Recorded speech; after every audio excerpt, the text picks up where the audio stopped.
وَإِذَا سَأَلَكَ عِبَادِي أَنِّي فَإِنِّي قَرِيبٌ أُجِيبُ دَعْوَةَ الدَّاعِ إِذَا دَعَانِ آمَنْتُ بِاللَّهِ صدق اللہ مولانا العظیم۔ معزز و مکرم سامعین، کروڑا بار شکر ہے اس پروردگار عالم کا کہ جس نے آج کی صبح ہمیں پھر سے زندگی عطا فرمائی اور ہمیں یہ سعادت اور توفیق دی کہ ہم اپنے پروردگار کے آ کر سجدہ ریز ہوئے۔ اللہ تعالیٰ ارشاد فرماتا ہے وَإِذَا سَأَلَكَ عِبَادِي عَنِّي فَإِنِّي قَرِيبٌ، اور پیارے محبوب صلی اللہ تعالیٰ علیہ وآلہ وسلم جب بھی یہ میرے بندے میرے بارے آپ سے سوال کریں، میرے بارے پوچھیں آپ سے، تو آپ انہیں کہتے ہیں فَإِنِّي قریب، بے شک میں ان کے قریب ہوں۔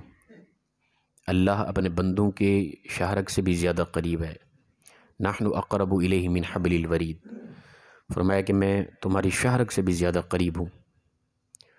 فرمایا پیارے نبی صلی اللہ تعالیٰ علیہ وآلہ وسلم جب بھی میرے بندے میرے بارے آپ سے سوال کریں، آپ سے پوچھیں میرے بارے، تو انہیں کہہ دیں فإنی قریب، بے شک میں تمہارے بالکل قریب ہوں۔ اجیب دعوت الداعی اذا دعان، میں قبول کرتا ہوں تمہاری دعاؤں کو تم جب بھی مجھ سے دعا کرتے ہو۔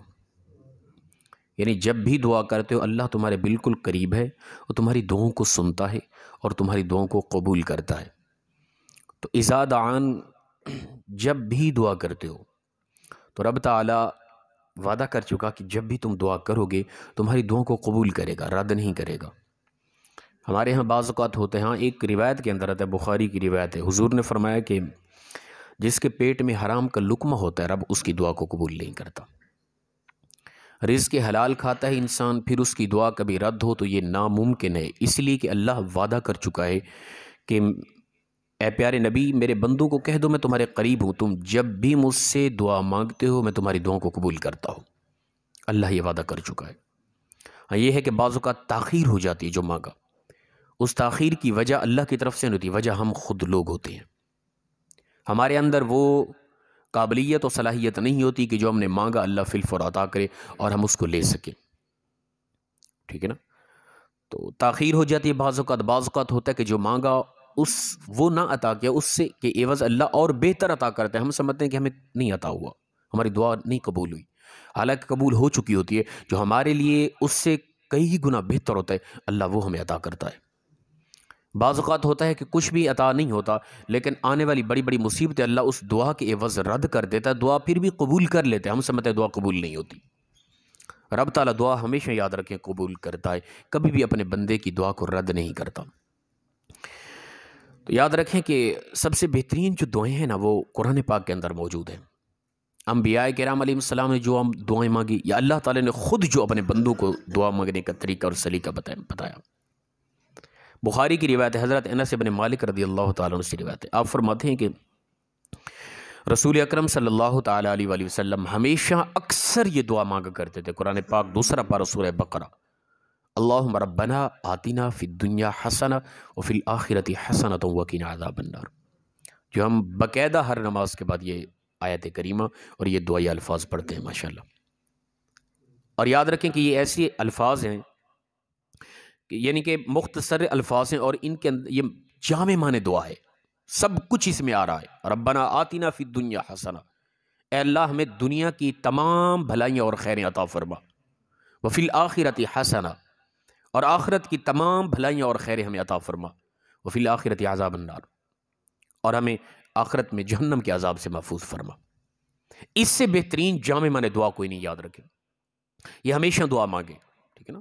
آپ کی خواہشات کچھ بھی ہے، غربت ہے، پریشانی ہے، کوئی مرض ہے، کوئی آنے والی مصیبتیں، پریشان جو بھی ہے، آپ انہی الفاظ کو، اور ایک تو خاص طور پہ اللہ کا دیا ہوا درس ہے کہ یہ دعا مانگو، اور دوسرا حضور ہمیشہ انہی الفاظوں کو دہرایا کرتے تھے، اکثر یہ دعا مانگا کرتے تھے، ٹھیک ہے نا؟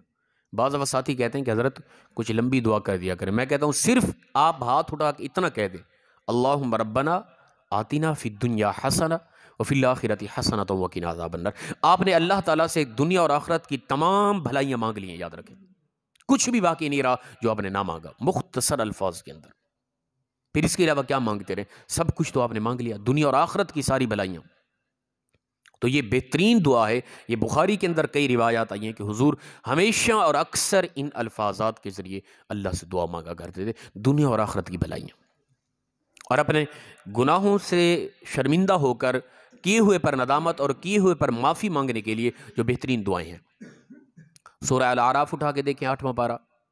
حضرت آدم علیہ السلام کی دعا کو اللہ نے اپنے محبوب کی اس امت کو عطا کی. حضرت آدم علیہ السلام سے جنت میں لغزش ہوئی، جنت سے زمین کی طرف اتار دیے گئے، اور پھر روایات کے اندر آتا ہے 300 ساڑھے 300 سال تک روتے رہے، اللہ کے ہاں اپنے کیے پر شرمندہ رہے اور معافی مانگتے رہے.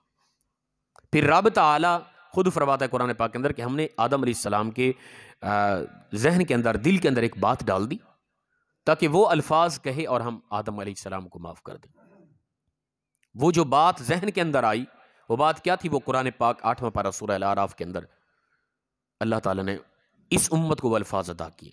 وہ کیا تھے؟ حضرت آدم و حوا علیہ السلام نے کہا تھا ربنا ظلمنا انفسنا وان لم تغفر لنا وترحمنا لنکونن من الخاسرین.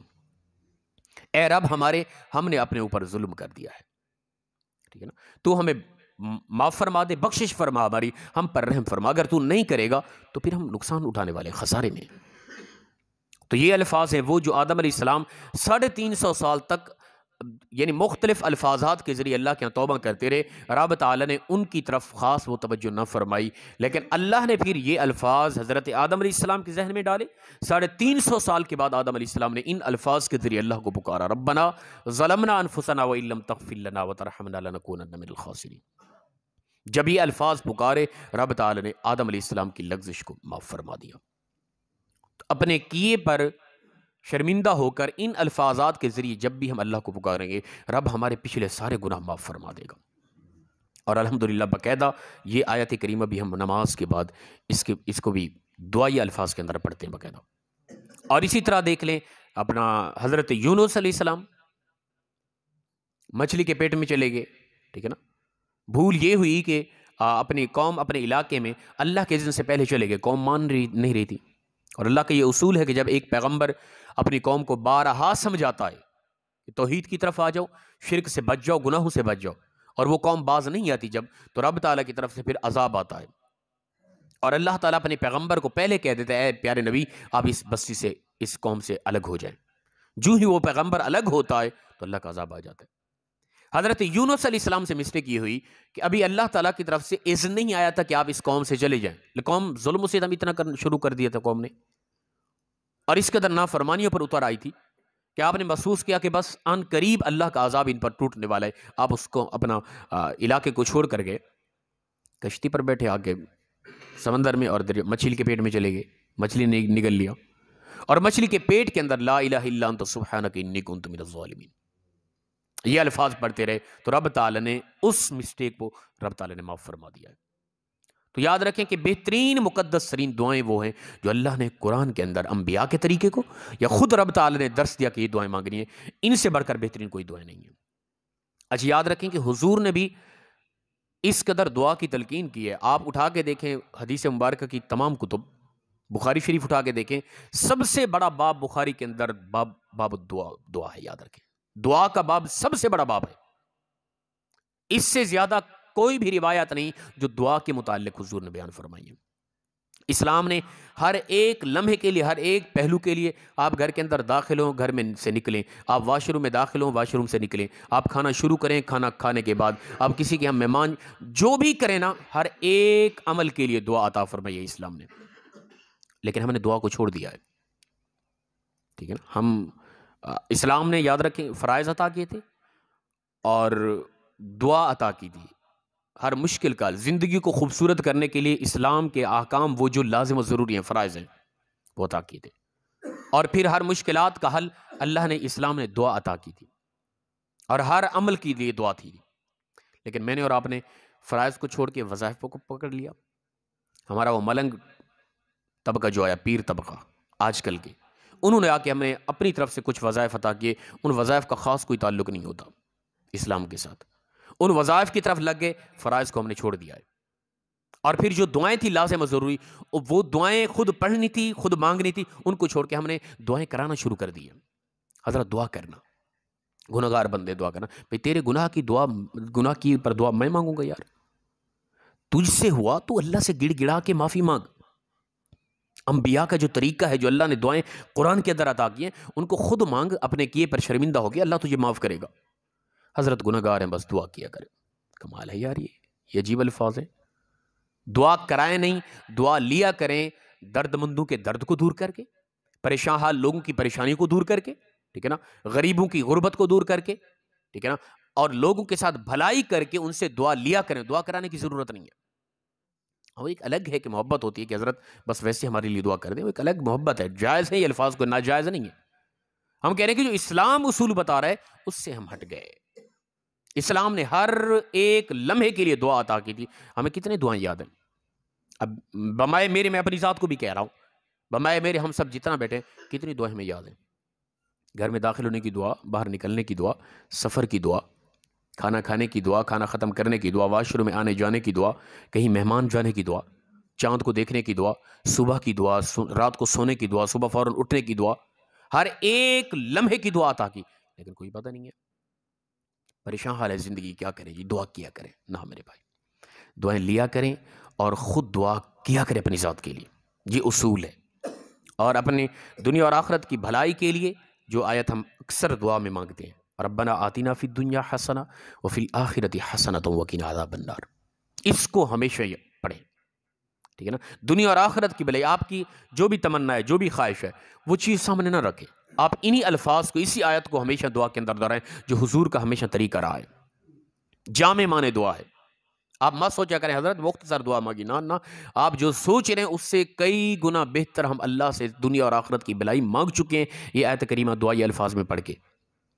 اور پھر اپنے گناہوں پر اگر شرمندہ ہیں، شرمندہ ہو کر کیے پر، ربنا ظلمنا انفسنا وان لم تغفر لنا وترحمنا لنکونن من الخاسرین، اس سے بہترین اور کوئی دعا نہیں ہے۔ جو ہمارے باپ پہلے انسان آدم علیہ السلام نے اپنی کی ہوئی خطا پر اللہ کے یہاں یہ مانگی، اور 350 سال تک وہ مانگتے رہے، اللہ کی توجہ اس طرف نہ ہوئی۔ جو ہی یہ الفاظ اللہ نے ان کے ذہن میں ڈالے، اور جو ہی آدم علیہ السلام نے یہ الفاظ شروع کیے، تو رب تعالیٰ کی رحمت ان کی طرف متوجہ ہو گئی۔ تو دعائیں یاد رکھیں کہ ہماری دنیا اور آخرت خوبصورت کریں گی، دعائیں اپنے لیے ہمیشہ کریں، اور خاص طور پہ وہ الفاظ جو حضور نے عطا کیے، یا وہ الفاظ جو قرآن نے عطا فرمائے۔ تو رب تعالیٰ فرماتا ہے وَإِذَا سَأَلَكَ عِبَادِي عَنِّي فَإِنِّي قَرِيب، اور جب بھی آپ سے میرے بندے میرے بارے، اے پیارے نبی، آپ سے سوال کریں، آپ سے پوچھیں، تو آپ کہہ دیں فَإِنِّي قَرِيب، بے شک میں تمہارے قریب ہوں، بالکل ہی قریب ہوں، اجیب دعوت الداعی اذا دعان، قبول کرتا ہوں تمہاری ہر دعا کو جب بھی تم دعا کرتے ہو۔ اللہ پاک سے دعا ہے رب تعالیٰ اخلاص کے ساتھ ہم سب کو دین اسلام کی سمجھ عطا فرمائے۔ وآخر دعوانا الحمدللہ۔